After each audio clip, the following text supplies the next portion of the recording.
All right, and we're back with another episode of the Lakers Fast Break podcast. It's Gerald Glassford coming right back at you here from Pop Culture Cosmos, Lakers Fast Break, Inside Sports Fantasy Football, and Game Source.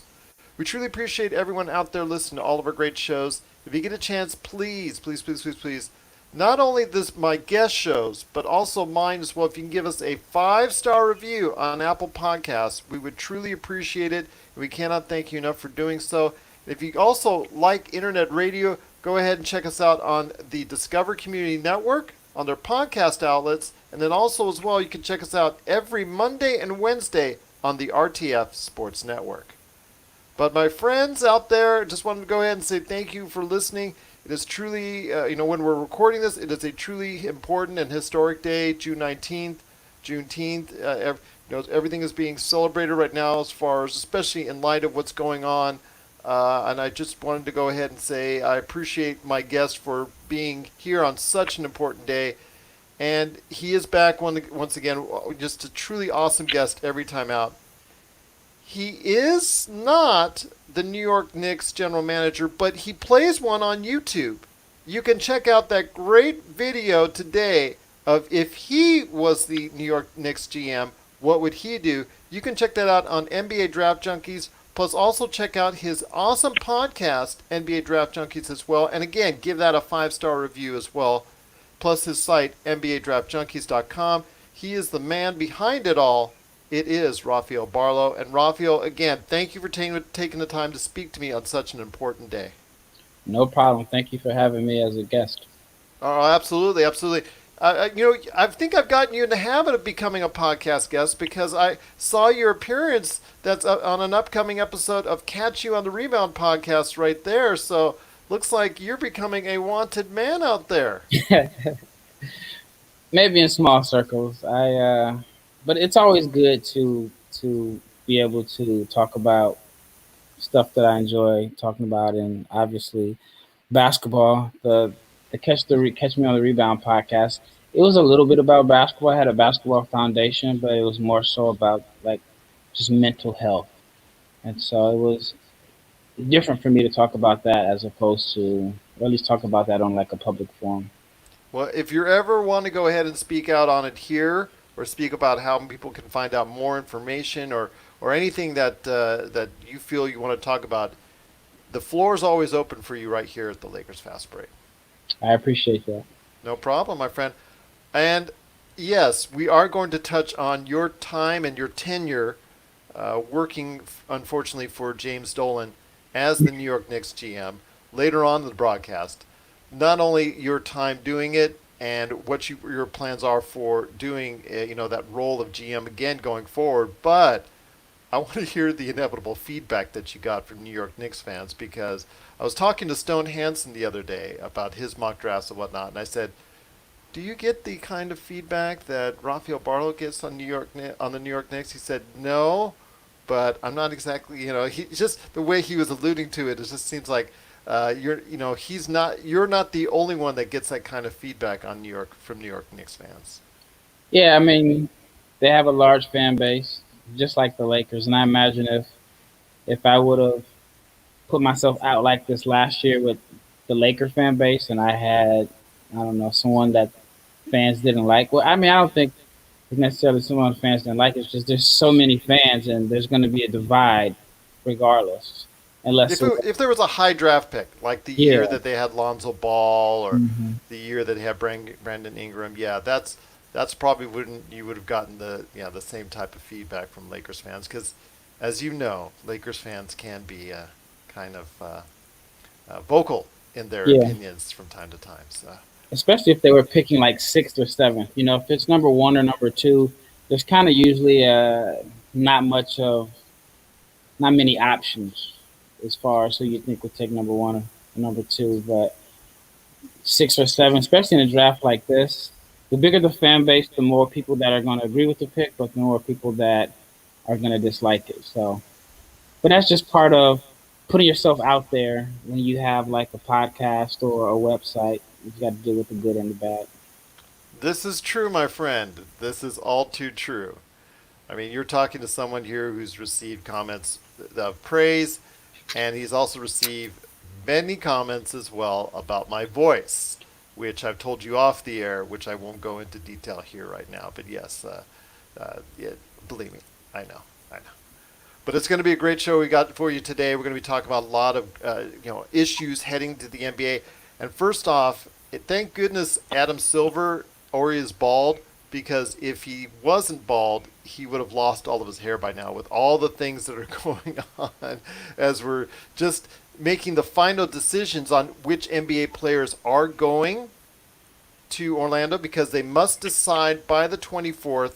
They were handed this week, or they were sent out this week, a 100 plus page outline for the coronavirus in the Orlando bubble. So I want to hear your thoughts, and this is going to lead also into the divide amongst players. I know you heard about it. I mean, I understand it's very restrictive and it's very precise and specific, but it is outlined in its detail to go ahead and prevent players as best as possible, for, whoever heads down to Orlando, from getting this virus. Yeah, I understand why some people don't like it because it may seem like they're being treated like kids. I actually saw a tweet where it was a parent that saw, I guess he read the whole outline, and he said it was pretty much the same thing as when they had the junior NBA tournament there. So basically, these professional athletes and multimillionaires are pretty much getting the same treatment that the 12 and 13-year-olds got when they played at the junior NBA Worldwide of Sports. But I understand why the NBA is being so strict because, I mean, the numbers aren't going down. I mean, you look at the numbers, especially even in Florida. I live in Texas, and the numbers in Texas are going up. And so, I mean, it's all money motivated. The league wants to generate that, or the revenue, because I think I read it's like $900 million or something like that. So of course they want to play, but they also want to make sure that the players are safe and protected, because if it's, and I don't want to just name a name, but if it's the ninth man in the rotation for the New Orleans Pelicans, it's not going to have the same impact if it's LeBron or Kawhi or Giannis. And so they just really want everyone to be in this bubble and make sure everyone's safe. Then I heard, I forgot who it was, but it was on the Ringer podcast where they said LeBron needs to be in bubble wrap and he needs to ride around in the Pope Mobile. I heard that as well. I remember that being said. And it Yeah. makes sense. It makes a lot of sense because I think if something were, if he were, God forbid, but if he were to test positive for it, I think the league would probably shut down. Exactly. I mean, Kawhi and Giannis, you want them also in hazmat suits running around there. Yeah, But of anyone, if LeBron gets it and LeBron is affected by it, not only does it hurt the Lakers' chances, but it hurts the visibility of the league as a whole. And I get that. Yeah, I understand the ramifications, not just as far as from a team standpoint, but from a league standpoint as well.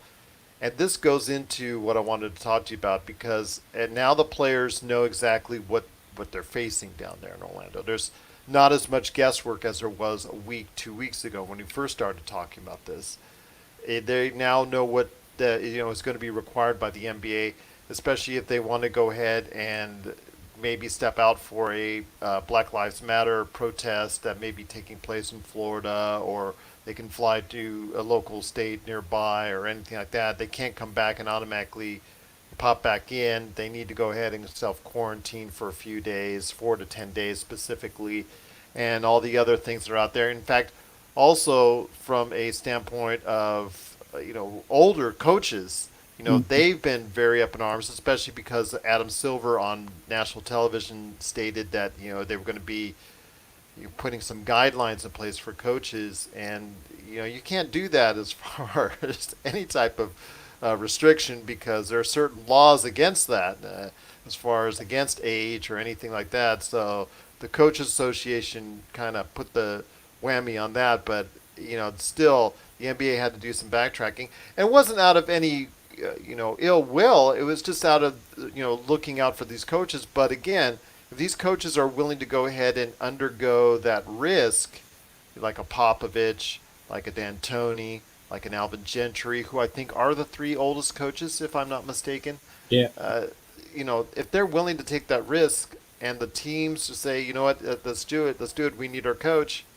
I don't know how you can stop them from doing so, or anybody that's of any importance that wants to be part of that 37 woman, uh, man or woman contingent that is going to Orlando for each team. Yeah, it's just so much to take in because And again, that's why Adam Silver, if he doesn't have, if he wasn't bald, he would be bald now. yeah, I mean, I'm sure he's had a lot of long days trying to, just put all this together, talking to health experts, talking to players and coaches and ownership. But at the end of the day, it all comes down to money. And, there's a great debate about whether they should be playing or not. Some people are just like, just cancel the season. But, we live in America and, it's a capitalistic society. So 900 million is a lot of money on the table. And So, almost 500 million of that goes to the players under the 50-50 split. yeah. So, but I don't know, man. It's tough because there's so many, like I keep saying, there's so many different factors. I mean, you have the players, injury, you may have a short off season, whether you start up next year. I mean, I don't envy Adam Silver and his staff for the hours that they put in trying to put this together. Absolutely, because it is very detailed. In fact, it had even the kind of blessings from Dr. Fauci, looking at it and said if any league was trying to be successful at getting through this coronavirus with their season, it would have been the NBA, because they're specifically outlining so many things in detail and trying to control things as best they can. Even though you're not supposed to say control things in this bubble format, it is a sense of control, because you're not trying to intentionally control the players. You're trying to intentionally control the virus and keep Right. that away from any of the players from getting sick. But like you were saying, if there are people out there that say it's just close down the season, just shut it down, cancel it altogether. But that's another quandary, because if they cancel the season, the owners can pull out the force majeure and rip Make up the the situation. CBA. Yeah. But the part that I thought was hilarious was they can't play doubles in ping pong, but they can play defense. Like, like what's the difference? Yeah. It just is crazy, and it makes it even crazier for Adam Silver because of the call that took place a week ago, as we're recording this, with Kyrie Irving and Avery Bradley and Dwight Howard and several other players. In fact, rumored up to 100 players that are very concerned a lot about the social aspect of this and the social issues that need to be addressed in our society still, even to this day, that are being talked about and protested about every single day. And they want to know if they're not going to get what they're, what's, when they go to Orlando in this type of bubble, if they should make that commitment. They're saying maybe they shouldn't make that commitment and stay home and be part of a bigger movement, while other players are saying, hey, we need to go because we need to earn a living, we need to earn money, we need to go ahead and be able to provide not only for our families but be able to contribute monetarily and also make a statement for Black Lives Matter and all that, as far as the foundations and so many great things that you can contribute to. We can contribute more by playing. So you have this kind of like tug of war between it. And I know some of the flack has gone, well, actually, a lot of flack has gone the way of Kyrie Irving because of the fact he wouldn't even be playing. And this all, I mean, the rhetoric started when he was told he couldn't go down to Orlando because he's injured. And I know a lot of his past and things he said in the past, the flat earth and all the other things he said as far as his beliefs, but still what he's saying now is very poignant, it's very important. And a lot of people are listening among the NBA. Avery Bradley, Dwight Howard, they're very set as far as their position right now. They're very uncertain as far as going, and there's so many other players that have not been named. I'm sure feel the same way. Well, I personally don't know what sitting out does. I don't know if it helps. I mean, I I think mean, with Kyrie even talked about playing in gathering a league together for the guys there. I was wondering how is that going to bring out more awareness than maybe what the NBA would do, or am I missing something? well, I did see Taylor Rooks report that that wasn't true. He wasn't involved with that. Okay, And it okay, seems like the writer for I can't think of his name right now that covers the Nets. He was the one that reported it, and it just seems like a lot of different people ran with it. I okay. also think Kyrie is low hanging fruit, so I don't know if that is true that he said that players need to start their own league or not. Um, I agree with you though that he is a easy target because of his past things yeah, he said and who he is and where he is right now. I agree with you on the fact that he is a specific target, but when individuals like Avery Bradley come up to the forefront and speak out loudly on social media about this, I think that builds a lot more weight and has a lot of people saying, you know what, this is you can't laugh this off. You can't joke this off. It's not, I understand what Kyrie Irving has said in the past, but what Kyrie Irving is saying right now is real, and there's a lot of people like Avery Bradley that are right behind him on that. well, I do believe that Kyrie and Dwight needed Avery Bradley to add some credibility to what they're saying. I agree. I It would agree. be very easy to put those two in a box and say, well, you guys? I mean, based off of their past and how people feel about them. So Avery Bradley, I think, did add some credibility to what they were saying. But I still don't understand how sitting out would really change anything. I just feel like with the platform they have, with the lack of sports on TV, all the eyes would be on the NBA. I think that they could do more by playing than by sitting out. So Because unless they're you're thinking sitting the out, games are going to be on TNT, more games are going to be on ABC. This is going to yeah, be something that's going to be on prime time very much. A lot of prime time games that are going to be a lot of eyeballs more than ever on the NBA. Not more than ever per se, but more than what we were seeing in the first part of the season. I mean, I wouldn't say more than ever is a stretch simply because there's no sports on TV. I mean, it's been as of today 100 days since the NBA's been gone, and there's still like 41 days left. So, well, 41 days until the season is supposed to start up, and then people who watch baseball may start tuning into basketball because it doesn't look like there's going to be any baseball this summer. So yeah, and I think with everything that's going on, all the attention to the NBA from the social aspect and the basketball aspect, I don't think it's a stretch to say the most eyes will be on the NBA now.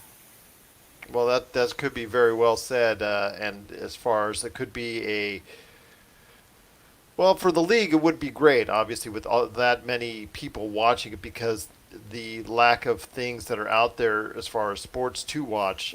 But that's also great for the players if there's a message that they want to get across because the league right now, in its current shape and with the environment that we are in now, the players have a great advantage of going ahead and using it as a platform for change, even more so now than ever.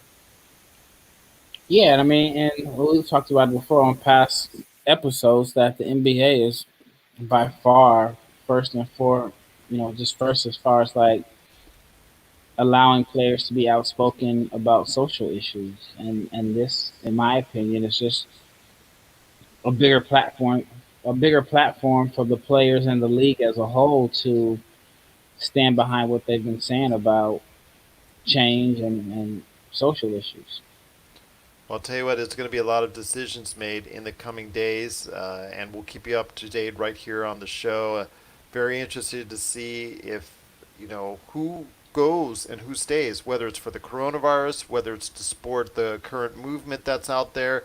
I'm very interested to see, and if Avery Bradley and Dwight Howard, are two the individuals that decide to stay, because they have to inform the league by the 24th, if I'm not mistaken, Mm-hmm.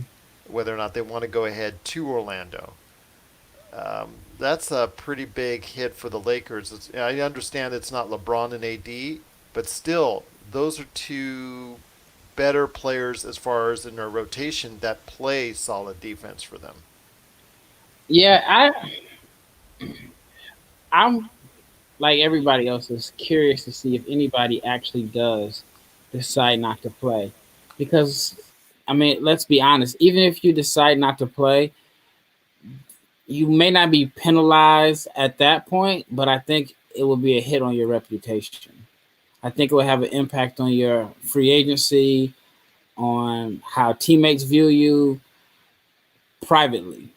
I mean, I think people would understand a little bit, but at the same time, I think if you're an owner or general manager, I think that it will have a negative impact on your reputation. Even Because someone like Joe Ingles, who has family members at home, I think he has a son or a daughter that is a health challenge that if he Mhm. should bring it home, as far as coronavirus could impact that his child. That kind of time of issue, family issues, and I'm sure there are other players out there. I'm sure for in fact, JaVale McGee and also as well James Harden. They have suffer from asthma, so they're Mhm. at higher risk as far as if contracting the coronavirus. I don't know. I mean, I understand that as far as other teammates looking down on them possibly going forward in the future, but I can see it as just as much as if you want to go ahead and support the social cause, supporting the health aspect of it, and you decide not to go would be very warranted. And I'm not necessarily sure that you should look down on that as well, or if you're a teammate of theirs going forward. Yeah, I don't think publicly anybody will, but I mean, just think about it. If James Harden decides not to play, I think that will put a stain on his reputation, even if he's doing it for the right reasons. I mean, a lot of times fans or even the media aren't logical, Like, I mean, remember Vince Carter was criticized for wanting to be at his graduation because it was a playoff game. And yeah, it's a playoff game, and he played more playoff games than he had graduations. But in the way the NBA is today, even in sports, period, you're considered like a hero. Like I've seen the stories of guys playing the game the day a loved one passed away, and in reality, if it was your regular job, you wouldn't show up. Yeah, But if, like Isaiah Thomas, when he played, when his sister passed away, he was, I mean, a lot of people gave him credit for that, which he deserved. But it's a double standard. I feel like as far as athletes. absolutely. I mean, even as we were kids growing up, we had the jerseys on. Who did we idolize? We didn't idolize, we idolized our family members, and then we idolized the Hmm. players that we wanted to be like, whether it was baseball, basketball, football, whatever sport.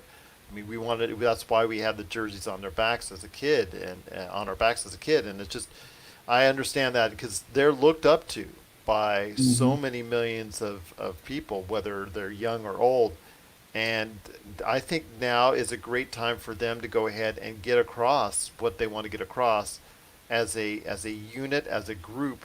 And the NBA is willing to go ahead and pretty much say, you know what, the floor is yours, Hmm. and go ahead and make your point. And like with all the eyes that you and I both think are going to be watching this, I think it's a great time to send that message and make sure that it's sent forward. And you know what? If it ruffles some feathers, so be it.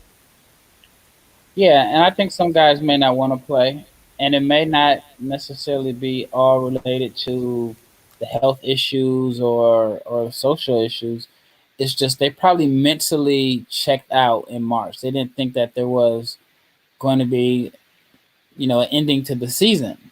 So for them to get back into that mind frame of competing and ramping it up after you haven't done anything for a few weeks. And I mean, think if you're like the Suns, like you have to go, don't you have? I think they have to win like every single game Pretty just to much. have a shot.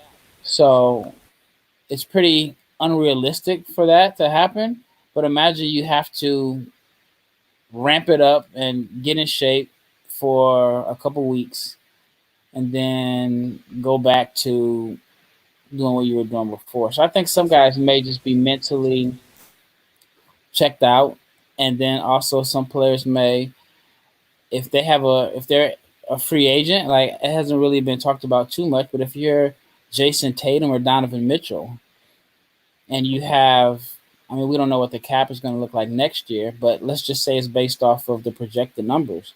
They could sign for $180 million this offseason, and Giannis could sign for $250,000. It's kind of, I mean, $250,000,000. It's kind of crazy to hear that number thrown out there, but it may be smart for them to sit out and risk injury. But the backlash would be horrible if you say, hey, you know what? I want to maximize my earning potential. I don't want to take the risk, so I'm not going to play after sitting out a couple months. So, but I think peer pressure will force guys to play, even if they really don't want to play, because some guys don't want to be the one that sits out, or like I can't imagine a Laker deciding, you know what, I'm going to be the one, especially like a key rotation player that says I'm going to be the one, or be the one that gets the blame for people saying, well, you know what, if such and such play, LeBron would have won his fourth title. That's true. But there's still players like Devin Booker, DeAndre Ayton, Bradley Beal, like you said, have to gear up, have to go down there, be in the bubble, gear up, go ahead, work out, get in shape, get mentally motivated to play maybe two, three meaningful games at best, and then for the rest of the time, maybe get sat out because the team doesn't want to go ahead and risk their health long term. So basically, they would be there for what, two, three games, Mm-hmm. realistically and meaningfully.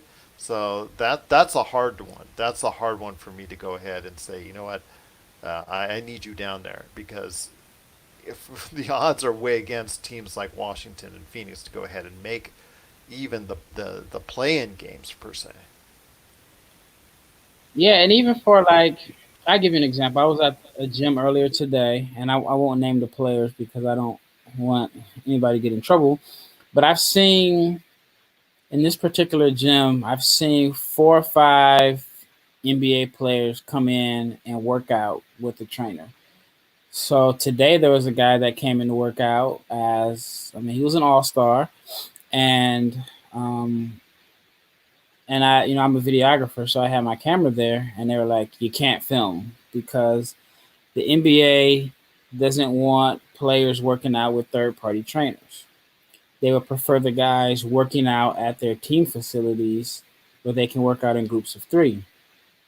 But this hurts the guys that are not going to be invited to Orlando. So if you play for one of the teams that's not invited, they don't want you to work out with a trainer in whatever city that you're staying in. They would, and I get it. They would prefer you to work out at their team facility where it's more controlled environment. But you can't expect the players to stay in the city that they play in year round. So I wonder how that's going Yeah, to affect I mean, because everything for if the you're summer. on the Knicks, do you? I mean, does every player on the Knicks stay in New York? No, and I mean, there's a few Knicks players that I know. At least last summer, there were 3 guys on the Knicks that lived in Dallas, and you could find them playing pickup, pretty regularly. And so right now, I mean, a lot of videographers are, they're trying to get their followers up because they're in these gyms and they're posting videos of players working out, which, is pretty popular on YouTube in the summer. But some of the guys have been playing, but I saw a lot last week, but I noticed that this week I didn't really see too many videos of guys playing pickup. And I think Um, a lot of it is related to teams don't, they've called the players and they've told the trainers that you can't be posting videos and the league doesn't want you guys working out with a third party trainer. That's very interesting. That's Mm-hmm. very interesting. The NBA, it's trying to do what it can to go ahead and provide this platform for people and provide themselves, obviously, with much needed income. One of the things I wanted to talk to you about when it comes to the NBA is what they need to do, not on the court necessarily for racial equality, because as you see, it's what, 85% African American, if I'm not mistaken, 80 to 85, Yeah. something like that. It's off the court, it's the coaching staff, it's the front office, it's the ownerships or general manager, partner, or whatever you want to call it these days, general managing partner, things like that. Um, what I want to ask is, what steps does the NBA need to take in order to get to that point? I mean, we saw the Lakers the other day. Had a great hiring of Dr. Karita Brown. She is going to be there as a director of racial equality and making sure hiring practices are done accordingly and they're done in a proper fashion to get the best candidate from whatever background possible to go ahead and fill the roles in the future for the Lakers organization, which I think is a great step. And then he had Jeannie Buss today talking, making statements about trying to get more racial equality in the league and understand that just the negative effects that racism has in our society. I mean, it's a point where I hear one of the things that Avery Bradley and Dwight Howard and Kyrie Irving and all the other players say is they're not hearing from these owners. They're not hearing from the majority of them as far as speaking out on this or Mm-hmm. contributing money or things of that nature. I was listening to the Hoops Collective podcast, and that's the feedback that they're getting from players because they have a better insight than what I can get currently because they have more players that they can speak to, and that's what they're hearing is that the hierarchy of the NBA is not doing enough in regards to this. So I want to hear from you. What steps do they need to take? What steps do they need to start going into to go ahead and have a better environment for a league that's it started to take that step, but still has a long way to go? Well, as far as hiring practices, I can tell you that just firsthand from my personal experiences, how difficult it is for an African American to rise up the ranks. And I'm not going to blame it on racism or anything like that. It may have a little bit to do with it. But one of the issues that I've seen is that, I mean, a lot of people want to work in sports. It's very, very competitive to work for an NBA team. I can guarantee you right now, if the Lakers post an internship unpaid, you may get hundreds or thousands of applicants. And so, what makes it harder for African Americans, in my opinion, is in order to work in sports, you're usually going to have to work a long time without getting paid. And it affects African Americans or blacks a lot. I mean, it affects everybody. And sometimes it just depends on how supportive your family or your friends or whoever is to support you until you finally start generating income. So, like from my experience, I lived in LA 2000. I got an internship with the Clippers. It was supposed to be the 2010-2011 season. And one of the requirements was it had to be for class credit, and I had to be able to attend all the home games, obviously, be there during the day, and it was unpaid. So at the time, I may have been like 28 or 29 years old. It was something that I wanted to do, something that I felt like, all right, I spent my 20s working a job that I liked. It was okay, but it wasn't something that I was passionate about. And I knew that I wanted to get into sports.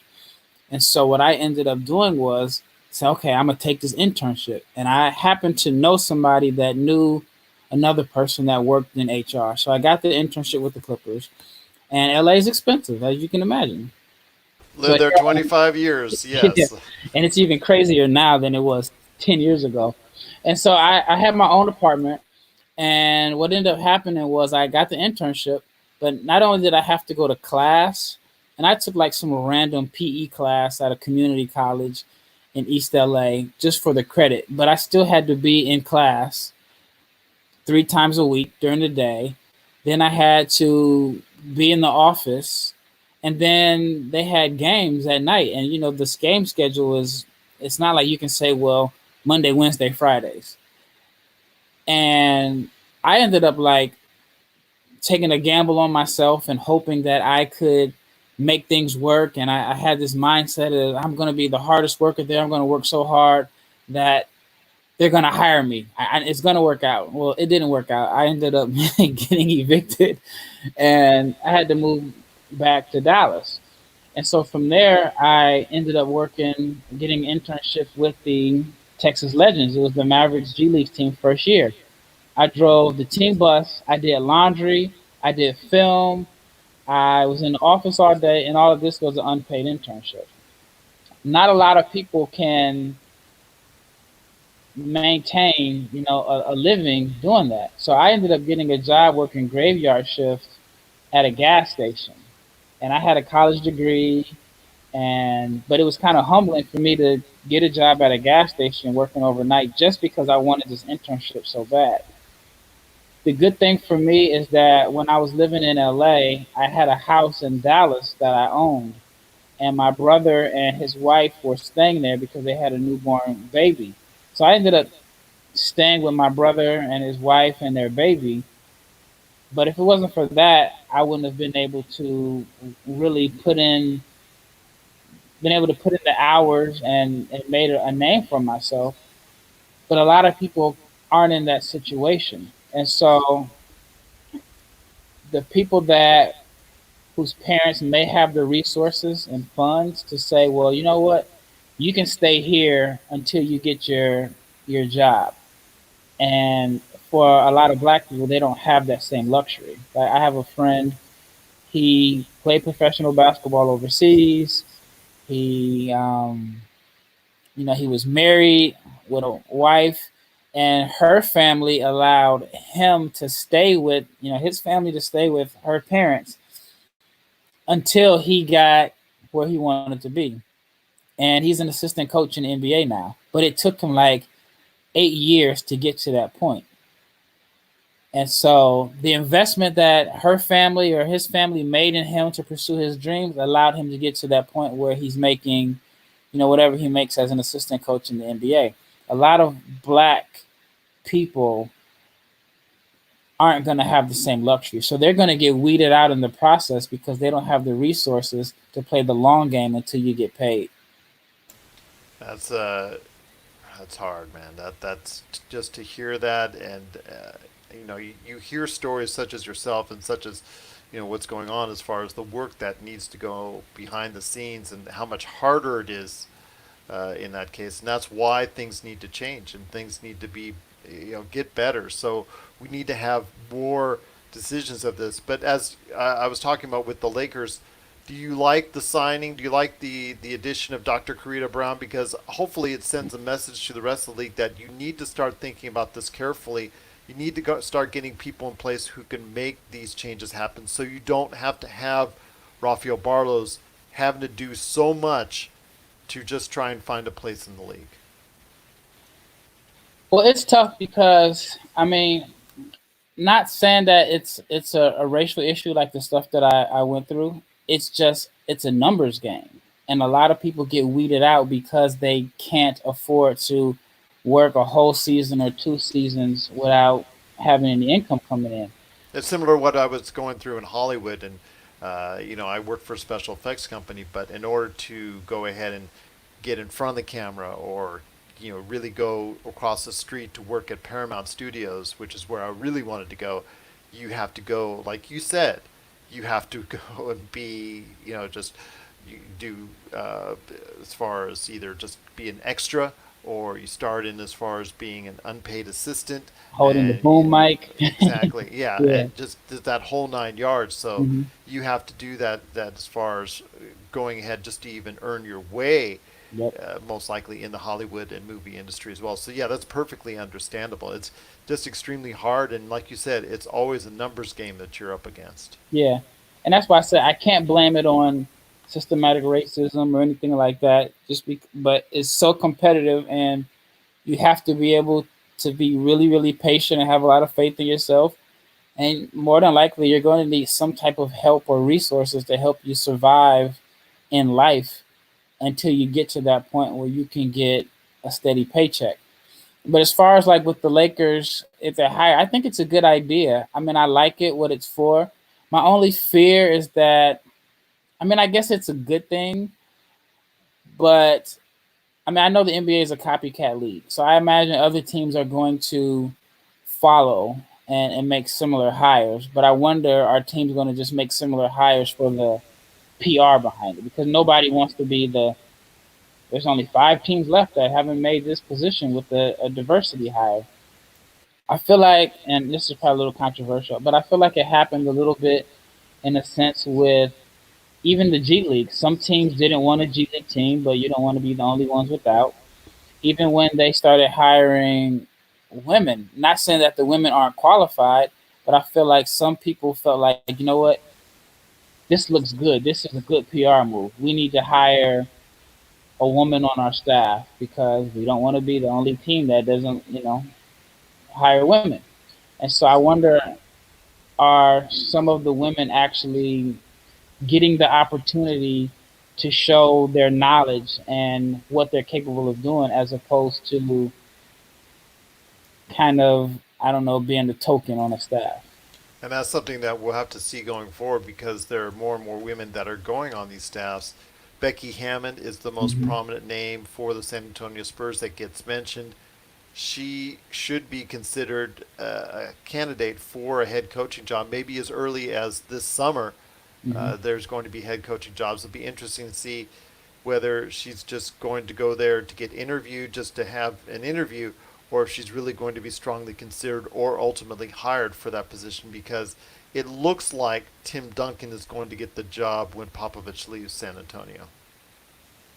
Yeah, and Tim Duncan isn't a guy who, at least to my knowledge, was someone who we always heard about. He's going to be a great coach. He's Yeah, he going to did. be We a didn't even coach. know he was interested in it. Yeah, exactly.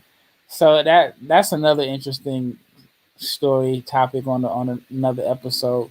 But yeah, as far as like what the Lakers are doing with the hire, I think it's great.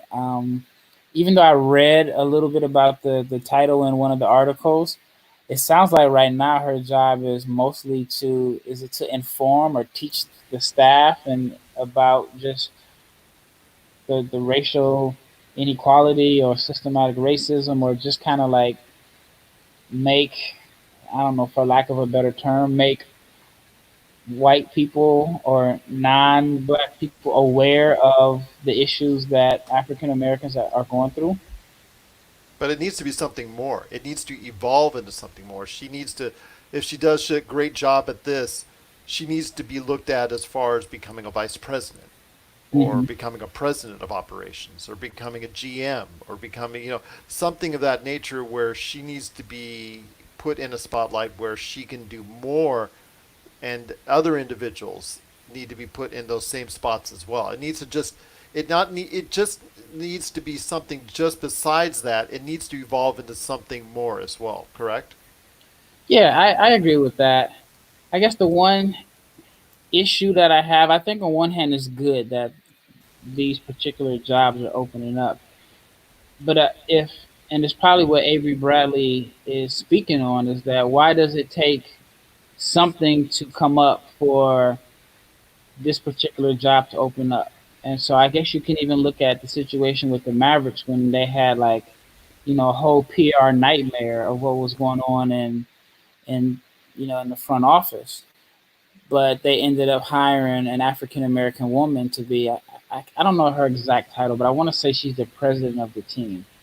Very nicely, I've had a chance to meet her, But I think there's a lot of people wondering, why does it take that for that hire to happen? Why isn't this considered in the first place? Like you said, it's all about timing. Hmm.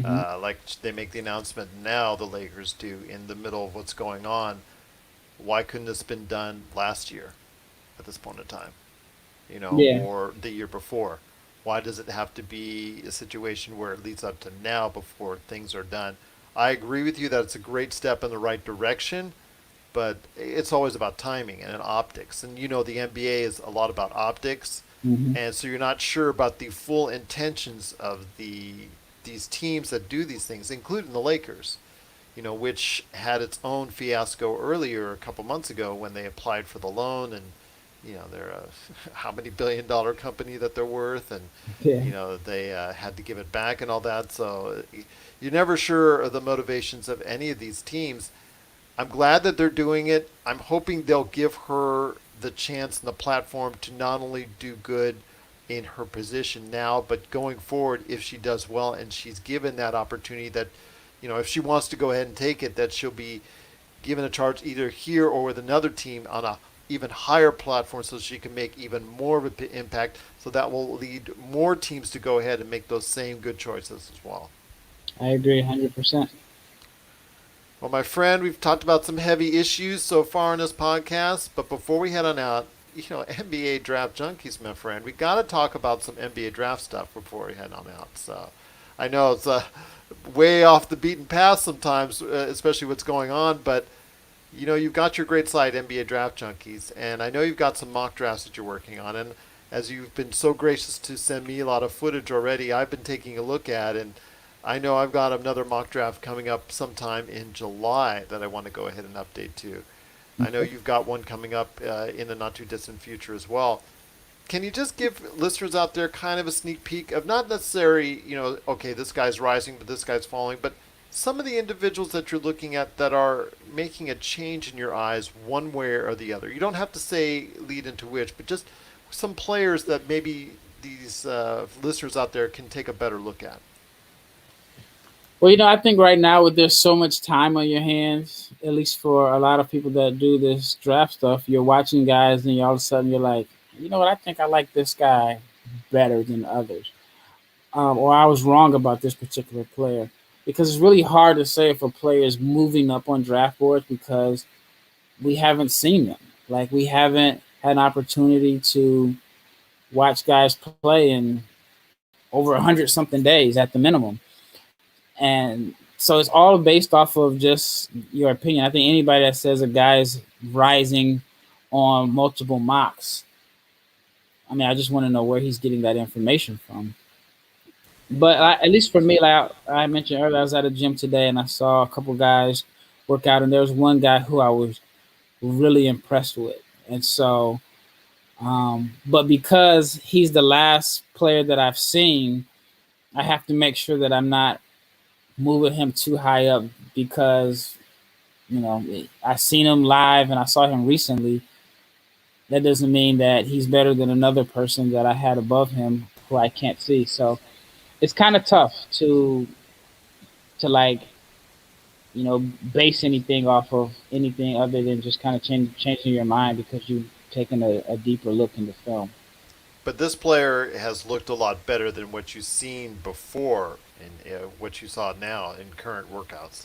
Well, I had questions about his shot as far as like the percentage he shot. Was it real, or was it something that could be sustained? And so, just kind of watching this guy work out a couple of times, I can see both sides because his form is a lot different when he shoots threes as opposed to when he's shooting jumpers inside the arc. And so I see why there's such a big difference in his percentages. But it's still kind of tough to determine. You know what I'm saying? Like, if 3-point percentage that he shot in college is where his future is, or is it going to be based off of the percentage that he shot on pull up jumpers and free throws? So it's tough. But watching him live, I feel like, man, I think I like him better than I did before. That's a good But way to gauge that. again, I have to make sure that I'm not just basing it off of because I haven't seen anybody live in so long. But there are some movers and followers in your eyes. I'm assuming, correct? I mean, there has been for me. I've already starting to get some ideas. Man, maybe I put him a little too high. Yeah, Maybe I put him a little bit too low. I've gotten a lot of feedback, so it gave me a second chance to look at players both either which way, and it allows me to chance to reassess. And I'm sure you're doing that process as well. yeah, and I think like if no matter what, how much time it is, you're always going to change your draft. I mean, if they move the draft back a month, your mock draft may look totally different, and it's just because you have more time to look at guys, or maybe there's something that you didn't notice before. Sometimes you can. I mean, we're all human. We can be influenced by what we've read on other mock drafts or other boards, and so on. So, but that's the beauty of it is that nobody's right when it comes to these mock drafts. I mean, you can be right on a couple players here and there, but even the experts or even the guys that get paid hundreds of thousands of dollars to predict a player, they get them wrong often. So that's the beauty of it. And it's funny because you hear Chad Ford on his podcast talk about the extensive research that he does. The fact that he had access to all these workouts. He would be there early in the morning, late at night. He would be going ahead and observing these players a lot more than, let's say, you or I can, Mm-hmm. because he has access. And he had at that time the ESPN backing to go ahead and follow all these players, and even he made mistakes, and even he fell in love with players that unfortunately didn't pan out for one reason or the other, not necessarily because of an injury, just because of performance level as well. Yeah, and at the end of the day, you can't predict how well a 19-year-old is going to play long term once he has millions of dollars in the bank. I had a friend, an NBA player, once tell me, and it makes so much sense. He says, "You know how hard it is to come in here every day and do these workouts when I can look at the map and be anywhere I want to be in the world within the next 24 hours?" He's like, the people who make it and are successful usually have another level of drive to them that pushes them to how they succeed. I mean, you look at Kobe, and yes, he was talented. He was given a lot of natural gifts, but it was his drive and his work ethic, all of that, which made him, one of the best players to ever play the game. Well, I think there may be other guys who may have been just as naturally talented, and they didn't come close to his accomplishments. So that's kind of hard to predict. Exactly. What's the drive? What's in here? What's in here? As far Mm-hmm. as that's concerned, yeah, I can't agree with you anymore on that. And obviously we saw a lot with Kobe in that aspect, and hopefully we'll see more players with that kind of drive going forward. I mean, we see it right now with LeBron. We see it right now with Giannis. We see it right now at times, although he's very quiet. But there's still, once you get him on the court, you see Kawhi's determination and willingness to go ahead and take over a game and let his actions speak for himself. So that's another way of doing it. And hear all these stories. It's great because you hear all these stories of all these players in their backgrounds of when they were coming up on whether or not they would make it in the league. And yeah, Chad Ford's stories are very funny at times as far as exactly what he thought of these players, one way or the other. And you hear all these other stories as well. These one thing this pandemic has caused is all these redraftable shows, Yeah, and I listen to them and I think, my gosh, I was probably thinking the same way myself. So, at that point in time about X player, hindsight's great in 2020. It's great to play that armchair quarterback, but yeah, when you're in the middle of it and you're looking at it, and yeah, it's just so funny to see now some of the players that you were so behind that you thought would make it didn't pan out, and vice versa. Oh yeah, man, this guy's terrible. Why are they drafting him? And the next thing you know, he's an all-star player. yeah. I always feel like a lot of reasons why guys make it or don't make it to their maximum potential usually isn't talent. It's usually like the drive. I mean, situation is important also. But some guys, their dream was to make it to the NBA, and that's exactly what they did. Is they made it to the NBA, and they'll stay long enough to, get a check. They don't necessarily have the desire like a Kobe or a Kawhi or LeBron. I mean, like LeBron is probably one of the best examples. I mean, he had over $100 million in endorsements before he played a single game, but yet he was still driven by something. And it's not, you can't say he's not motivated by money, because he's made a lot of money, and he's continued to make a lot of money. He always puts himself in position to make more money, but there's something that's driving him. And I mean, he's been driven by legacy. And that's what's, I mean, on top of, like I said, his ridiculous skill set and God given talent, but he's driven by creating a legacy, and that's what makes him spend so much money on his body, puts in the work. And I mean, he's in, what, is it year 17? It's year 17, and if you didn't know anything about basketball and you watched him play, you would not say, you wouldn't even know that he has that much mileage on his body. So, but that type of drive, and you can't teach that. Like, there's nothing that you can do to give somebody that type of tenacity and drive. So that's what I love about the guys that are great at what they do. I mean, from your LeBrons to your Kobe's to your Jordans, these guys have something special inside of them, on top of, like I said, their natural gifts. And you can't determine that in a draft. You may have some ideas, but you just don't know how a person is going to act once they have millions of dollars in the bank, especially a teenager. That's true. That's true. And one of the things I want to talk to you about on next time we talk is LeBron's legacy. If he were to get to that fourth title, third different team, et cetera, that you're hearing about right now with the rhetoric, we'll know more, or we'll have a clearer idea on exactly who is heading to Orlando, who's not. So those are some great issues to talk about as well. So we're going to talk about that. But before we head on out, my friend, I'd save it best for last.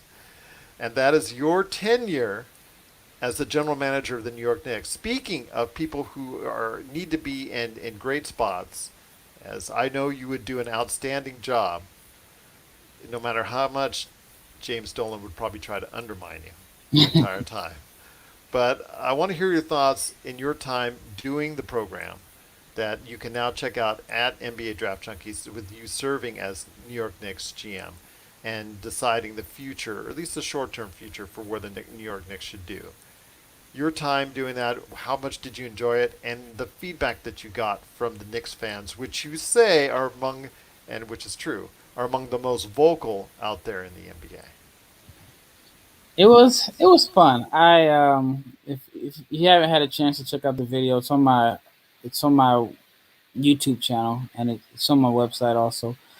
I used to play NBA 2K a lot, but when I played 2K, it got to the point where they just added so many different controls and stuff to the game, with the Euro step, hop step, fadeaway.